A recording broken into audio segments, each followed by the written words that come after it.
राजा लीजिए हाथ ने काकी गलती तुमसे काकर हाथ में खून आ गयो ले बेटा हाथ में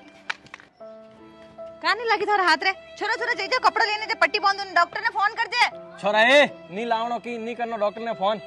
थारो कोई दिमाग खराब है को हाथ तो खून आवे रियो है हां तो सो आवतो मारे खून आवे जने थने दिखे थने तकलीफ है थे पतंगो उडावो जने किता पक्षी कटे किता पक्षी मरे कितोर खून आवे थने ठाए थोरीन पतंगो कटियो पसे खून तो इनो री आवतो वई नी दर्द तो इनो नी वेतो वई नी अपने घर परिवार वे के जीव इन पक्षियों री घर परिवार वे और ही घरे कोई न कोई वाट जोता रहे बाकी ये बेजुबान पक्षी बोलने कह ही नहीं सके और अणमु कितना पक्षी एड़ा है जिन्होंने नन्ना बिछिया है और वहां दोना पानी हारू ये घरू बारे निकले ने थोड़ी पतंगों कट ने मर जाए वे बिछिया बटे वाट जोबुज करे